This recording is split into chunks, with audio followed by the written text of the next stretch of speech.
今天天不错，昨天晚上下了一场雪吧。今天一大早天晴了，不错，但是估计外面冷。He grew up, and you might relate to this, as like the loud, talkative kid in his class, and of course there weren't ADHD and dyslexia diagnoses that commonly back then.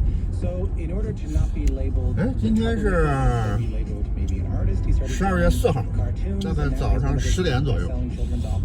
So Dave will be here to talk a little bit about that. Plus, Cœur de Pirate will be here. I don't know if you think about this too much, but a lot of kids want to be famous these days. Cœur de Pirate is an award-winning Quebecois artist, has a lot to say about the actual cost mentally of fame. All that coming up.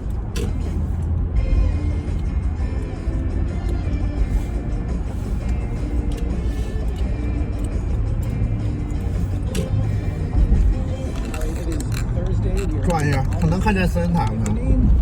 稍等着，这会儿能看见 CN Tower 吗？应该差不多吧。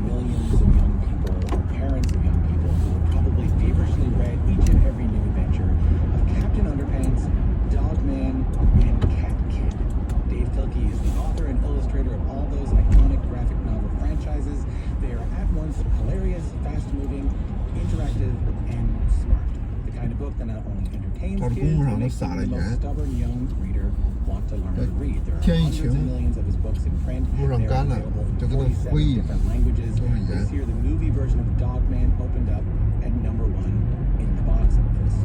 But if you're listening to this and you're saying to yourself, Tom, I don't read children's books and I don't even have kids and I don't have much to do, or if I do have kids, they don't read these books. Dave is a really interesting story. He was the loud kid, the talkative kid, the troublemaker, and he started drawing cartoons when he was kicked out of class. And those cartoons are what ended up making him, you know, the success that he is today. And he actually tailors his graphic novels so that kids with ADHD and dyslexia can read them more easily. So we were so happy to have Dave Pilkey in. However, even happier than we were was a lot of the children of Q producers, who it was like Taylor Swift came by when Dave Pilkey came in. And I asked him, because he had been in some schools earlier that day, I asked him when he came in, I said, when you go to these schools, elementary schools, is it like Beatlemania?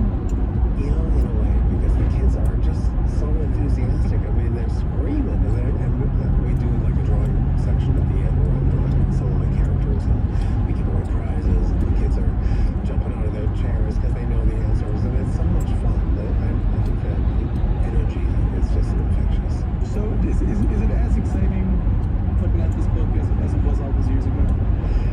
I think every new book is pretty, for me, it's pretty exciting because I feel like I'm always trying to grow as an artist, you know, like I think when I was in my 20s, I felt like now I'm going to be 60 in a few years, or a few weeks actually, and I feel like I'm just learning, I'm just starting, and I have so much to learn, so It's so funny that you say when you were younger you thought you were yeah, That's not all. I knew it all. I was really smart when I was young. And what happens as you get older, I suppose, you know? I think the older I get, the more I realize and the less I know, you know, and there's so much more to learn, there's so much more to grow, there's so much more I have to do. What's that Bob Dylan lyric? I was so much older then, I'm younger than that now. That's right. Yeah. That's exactly right. You feel that way? Yeah, I do, you know. I think I'm a lot less serious now at 38 than I was when I was like 22, 23. Oh, good. You know what I mean? That's good. Yeah, I feel that one too. There's an absurdity about life. Yeah. Kind of Yeah, I hope I'm a little more chill now than I was back in those days. If you don't mind me saying so, you seem very chill. Oh, how is the movie and film premiere side of this thing? So back in January, as I mentioned, Dogman the movie was the #1 movie of the weekend, came out, it grossed over $100 million overall. We're going to talk a little bit about where these characters came from, but okay. What is it like when you go to these premieres and you see these characters that you dreamt up in your head on the screen in front of you? Dream come true doesn't even begin to describe it. I don't think I ever dreamed that big when I was a kid. Because Dogman started out when I was a kid. I started drawing him when I was like 6, 7 years old. You know, I was always sitting in the hallway because I was misbehaving in class, and so that's when I would start drawing my characters and start making my graphic novels. And I never thought that, you know, who would think back in those days that this is going to be a movie one day. Never thought like that. I read you say something like it's not unlike the idea of having a kid and having to send your kid off to school. You know what I mean? The idea that you have these characters and you have to sort of give them to the screen. You do. You have to let them go, and it's kind of great in a way because I've been lucky enough to have people who really care about these characters and they really wanted to do right by these characters, and it's almost like, you know, when I would imagine if your child met someone who they fell in love with and wanted to get married, and you know, you wish the best for them, but just sort of have to step back and get out of the way, let them have a new life. Who was your Dave Hilke growing up? Who was the author for you? Probably Charles Schultz. Really? Yeah, who did Charlie Brown and Snoopy, and, you know, because I would read those comics in the paper every day, and I had collections, the book collections, and every night before I'd go to bed, I would read them and try to draw Snoopy and perfect that. So I think you can sort of see a little bit of Snoopy in my style. Well, yeah. Are you able to isolate now like you got it back then?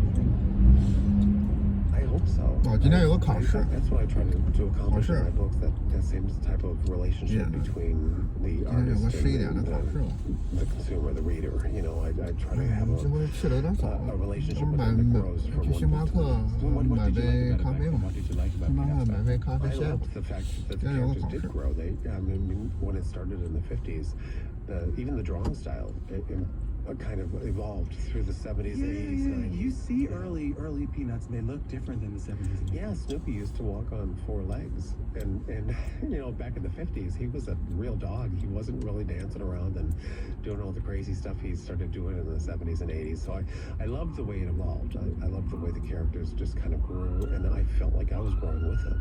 So talk to me. You hinted at 这没上几天，这都有个测试， Dogman and Captain 我还是没看。 a little bit earlier. 哎，我发现这帮那个 kicked out of class. 谁说的这些老外不认真的？我看那些小黑们，那哪儿呢？ My mom told a story about when I was a kid. The 更认真， teacher said 学了更认真，那笔记也记着杠杠的。我是听听拉倒了。 Moving to another part of the class, they talked over there, and then she moved me up next to her, and I talked to the teacher the whole time. Oh yeah, gosh. I think a little bit of that in your story. Like I got diagnosed with ADHD later in my life. Oh yeah, me too. So how did that look like for you when you were in class? Well, very similar situation, but except for my teacher didn't take the chance to move me around the class. She just threw me up the hallway. And so, yeah, I got a bit of that too. Yeah. So what were you doing in class that was so bad? Well, you know, probably, you know, I couldn't stay in my seat, you know, so I was always up and running around and playing with a hamster and you know, goofing around and trying to make everybody laugh. I think I felt like it was my responsibility to make the classroom interesting because my teacher wasn't doing her job. So, you know, but eventually, when I got into 3rd grade, my teacher decided he was not going to throw me out the hallway. He moved my desk right next to his, and then he moved everyone else's desk real far away, so I couldn't talk to my friends, couldn't borrow a pencil, you know, and that was a disaster too. Oh really? Well, yeah, because his name was Mr. Otte, O-T-T-E, and he had one of those little nameplates on the front of his desk, and in front, I don't remember what his first name was, but it starts with the letter P. And I was like sitting up there looking at it, thinking Otte with a P in front of it. And so, you know, the first thing that came into my head, I just picked it up and I showed it to all my friends. I was like, "Hey, look, everybody! Our teacher's name is Mr. Potty." Yeah. And then, you know, eventually he did start throwing me out in the hallway. Yeah, I was not fit for the classroom. When did you get you were diagnosed with dyslexia and ADHD, right? Which is ADHD may have been a rare diagnosis, but 这加拿大呀， It was actually back then. 加拿大 this was 只适 in 于 the early 70s. They didn't even have 要不来这儿 ADHD. My 打工 specialist who 工作，他没啥娱乐， with I think they called it 那娱乐没啥意思， extreme 变到哪儿啊？ what he called it. 比我们的 when you got the Thailand Second grade, so I was probably about 8. 维也纳 Does that give you 是东南亚吧 something, like, looking 差得 back on it 太 now, 远 you're like, well, of course, you know, I mean, 都 geez, 估计 I- 气候也有 talking 很大 about it makes me wish that I had gotten it. 但是 I didn't until I was probably in my 30s. 在这儿待着， Oh, when you got diagnosed. Yeah, Yeah. yeah. I think it would have helped if 真是 my teachers 娱乐有点娱乐的地方太少了，娱乐荒漠。它不光是美食荒漠，哎，美食还行， 但是真是娱乐 They 荒 just 漠。 didn't know, and I think it's great now that teachers do. They have an understanding. They're 我来这儿星巴克买杯咖啡。 so that when they have kids in the classroom, they know how to deal with those particular kids and those challenges.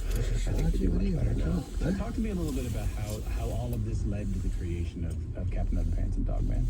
Well, I don't know. I would come back from school every day, very discouraged and feeling bad. But my mom had this great attitude. She just was such a positive person, and she